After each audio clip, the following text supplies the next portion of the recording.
tantôt, le Seigneur a désigné un de ses enfants, un de ses pour nous en ce jour, pour nous ses préférés. Amen. Comme on l'a dit tout à l'heure, pour toutes les personnes qui étaient à la messe, il a fait de l'accompagnement de la famille et particulièrement de la femme seule son combat. Amen.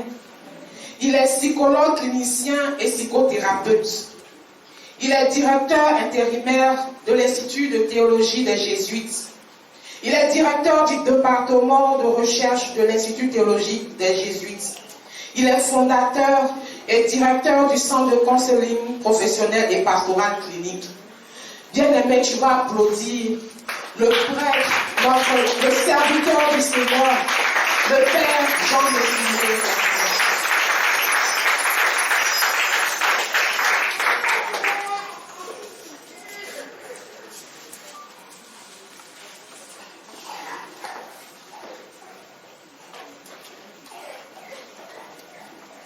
Chers frères et sœurs, bonjour. Bonjour, Père.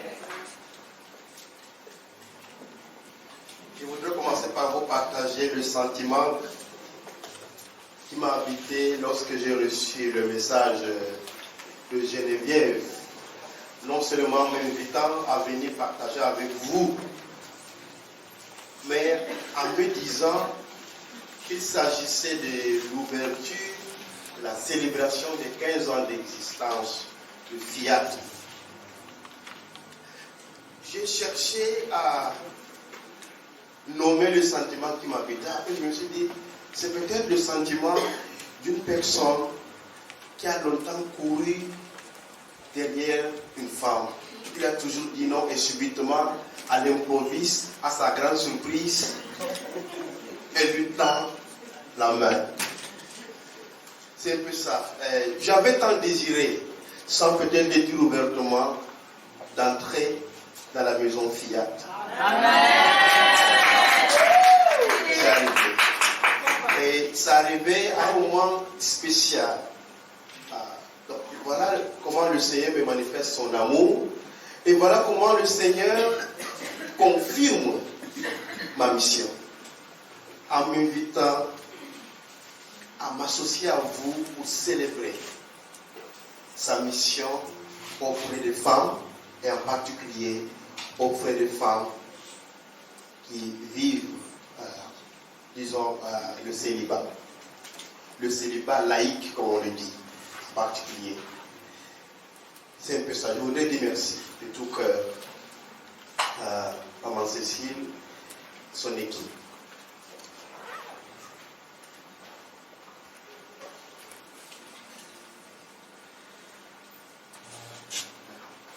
La semaine passée, on m'a appelé, une entreprise m'a appelé pour venir intervenir auprès d'une des employées. Donc, c'est vraiment un cadre laïque. La personne ne sait pas que je suis prêtre. Donc, je suis allé intervenir dans cette entreprise comme psychologue. Le problème pour lequel ils ont appelé un psychologue n'était pas sa souffrance de fond. Et sa souffrance de fond dans la conversation tournait autour du fait qu'elle est célibataire. Du fait qu'elle a vécu plusieurs relations dans l'espoir que ça aboutira au mariage et il y a toujours eu des ruptures. Elle se pose des questions en se disant, qu'est-ce qui ne va pas avec moi? Voilà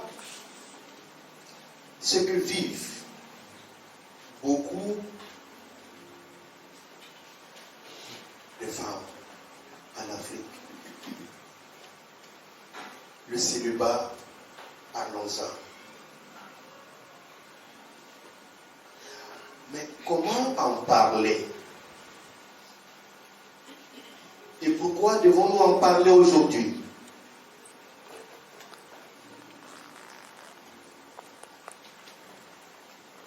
Nous en parlons dans le cadre ministère auprès des femmes, particulièrement femmes célibataires. Mais parler du célibat dans ce contexte, pour nous, c'est saisir ce moment de partage comme un temps de grâce. C'est aussi vivre ce moment de partage comme un temps de relecture, un temps de discernement, un temps pour penser l'avenir du ministère. Pendant 15 ans, une manière de faire s'est construite progressivement. Et la relecture permettra au ministère de systématiser, voire de théoriser le ministère auprès des femmes célibataires dans le contexte africain, dans le contexte ivoirien. Je le dis parce que je sais que Marie-Cécile le sait pour avoir aussi fait des études sur la question. Vous ne trouvez pas une littérature sur la question.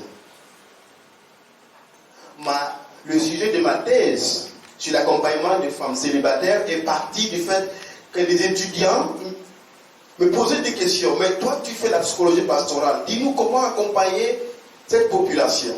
Je fouille, je ne vois rien. Je dis, il faut donc aller faire la recherche. Et donc, ce que je veux vous partager, c'est ce que Maman Cécile et d'autres femmes et modérateurs bergers m'ont partagé pendant mes enquêtes.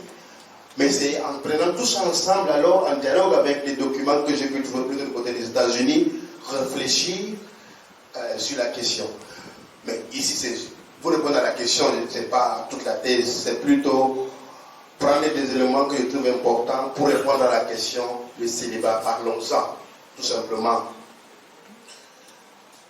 Donc, c'est à partir de ce lieu que je vais vous partager ma petite expérience et ce que les autres ont partagé avec moi.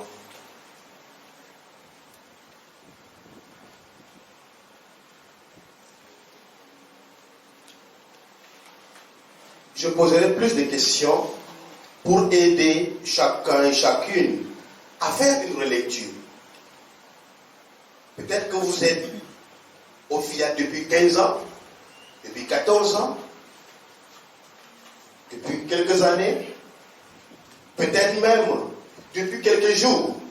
Mais toujours, ce temps doit être saisi comme un temps de grâce et de relecture.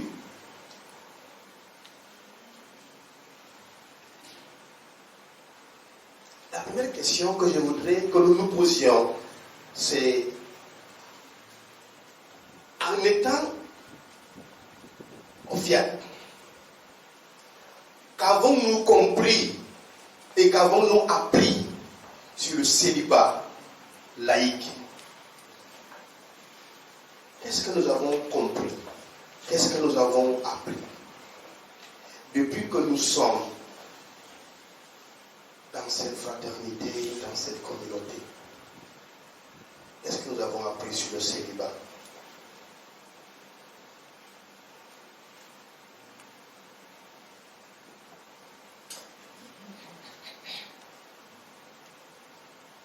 Peut-être que vous avez appris, comme moi, que le célibat est un problème social.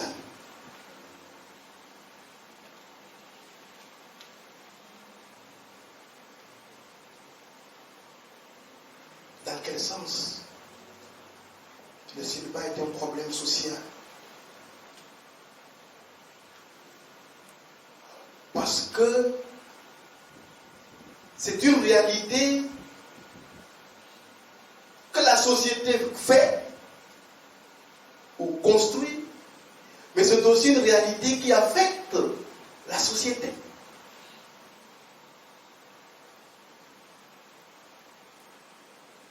Mais si le célibat est une réalité ou un fait social, alors ce n'est pas simplement mon affaire. c'est que pour faire face à cela, il faut que toute la société en prenne conscience. Peut-être que vous avez aussi appris comme moi que le célibat féminin laïque n'est pas une fatalité.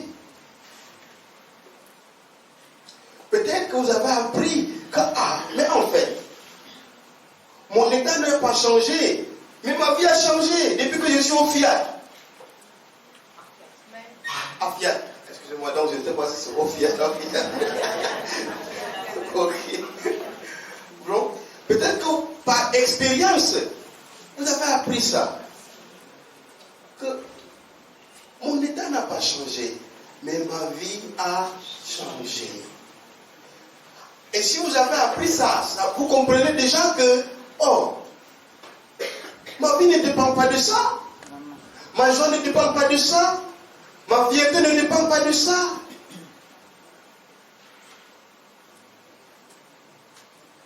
C'est ce que vous avez compris.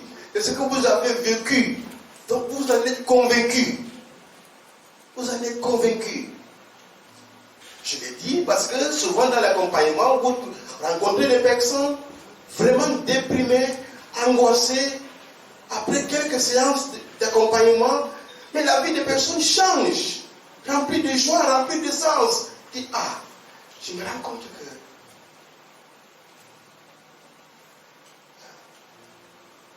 c'est pas une fatalité. Et ça, c'est pas peur, c'est la libération. Vous voyez? C'est la libération. Mais peut-être aussi que vous avez compris que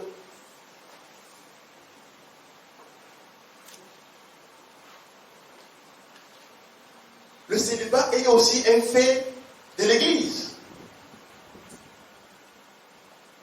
Peut-être.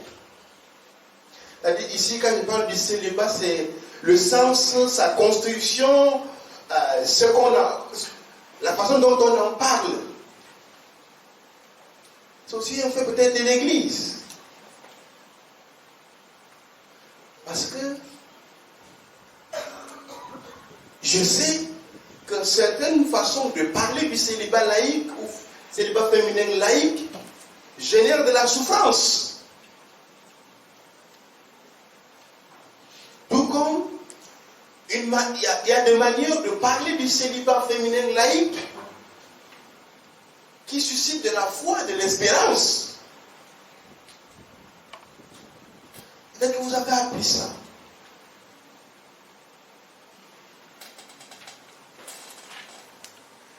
Peut-être aussi, vous avez appris que créer des communautés de partage et de soutien mutuel,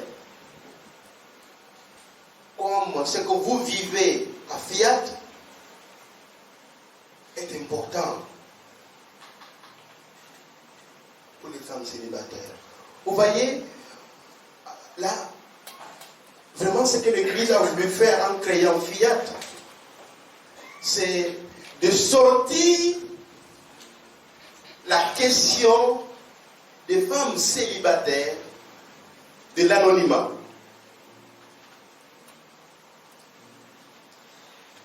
C'est ça. Nous avons des groupes, des mouvements dans nos paroisses, ce sont des mouvements et groupes classiques, mais cette réalité qui est aussi au sein de l'Église n'était pas toujours reconnue. Jusqu'à ce que Fiat et d'autres communautés en parlent et créent un espace où on peut s'adresser directement et avec un langage approprié aux femmes célibataires ou à leur réalité. Ça, c'est très important.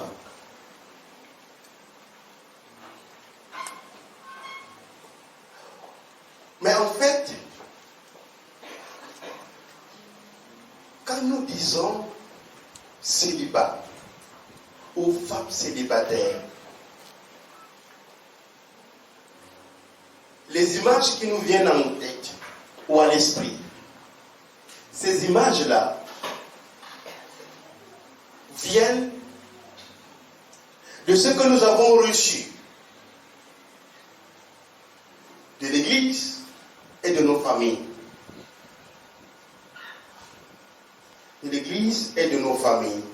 Et ce ne sont pas toujours des bonnes images. Nous savons, je suis presque sûr que dans beaucoup de nos sociétés africaines, femmes célibataires, c'est problème. Femmes célibataires, c'est malédiction. Femmes célibataires, c'est échec. Alors, ces discours que nous avons écoutés depuis notre enfance prennent chair en nous. Et parfois, de façon spontanée et même inconsciente,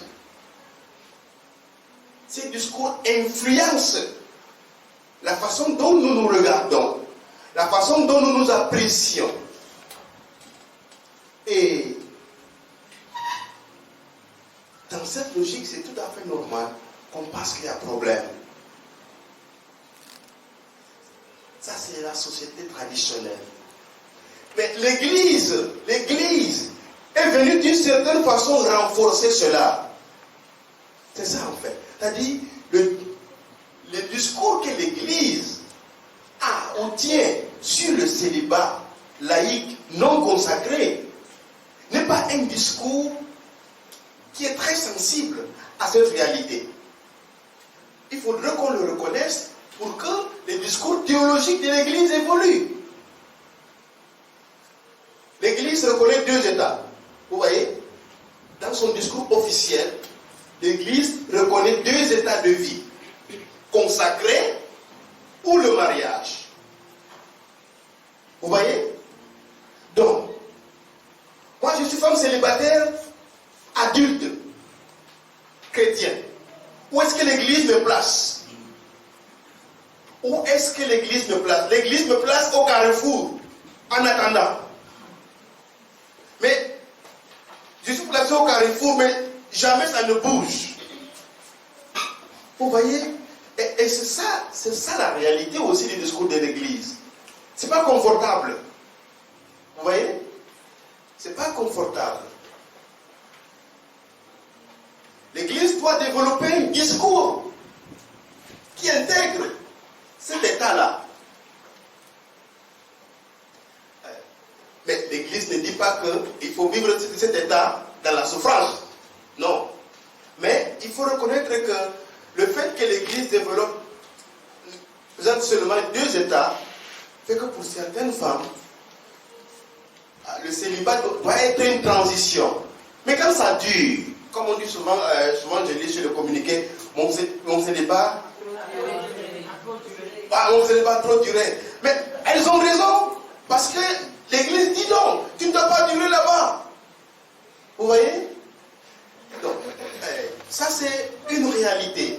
Donc, nous vivons dans cette Église et dans cette société dont les discours ne sont pas toujours favorables.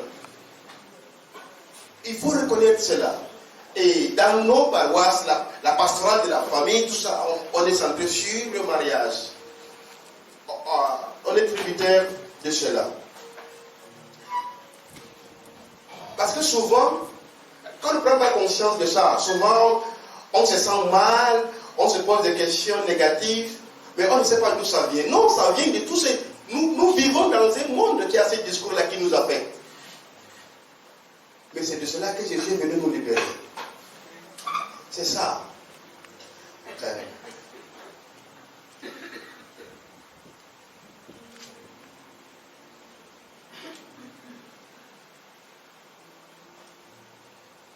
Donc, C'est pas ça. Maintenant, je pense ce que les gens disent. Comment vivre le célibat?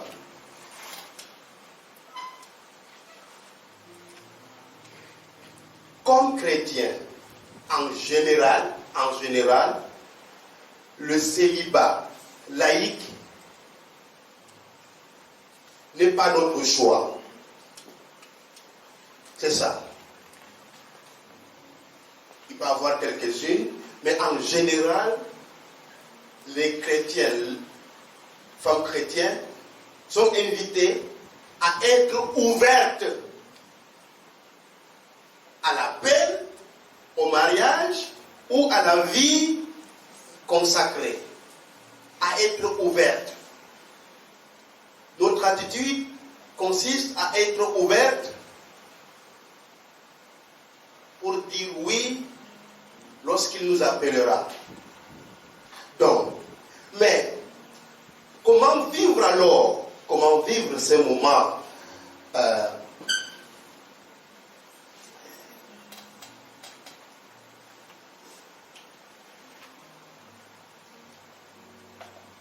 Alors, certains appellent ça moment d'attente. Je comprends cela, moment d'attente, parce qu'on est ouvert à la possibilité du mariage ou de la vie consacrée. Mais, si on vit cela comme un moment d'attente, je crains que cela fatigue. Je vais à la gare. La dernière fois, j'étais fatigué à la gare. Je partais à Boaké pendant 2 heures. Mais après 30 minutes, j'étais fatigué. Parce que je vivais ce moment comme un moment d'attente. Si j'avais fait sortir un livre, je dis, ok, je lis. Je cherche un coin silencieux, je vais lire. Et quand ce sera prêt, je vais m'arrêter.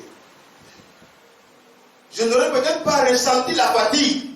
Parce que je n'étais pas assis juste pour attendre. Mais je vis le moment présent intensement comme je peux. Et je me laisse surprendre par le départ du bus. Et donc, je pense que vivre le célibat comme un moment d'attente, cette métaphore-là, nous positionne dans une situation de passivité et susceptible de susciter en nous la fatigue. Parce que toute attente qui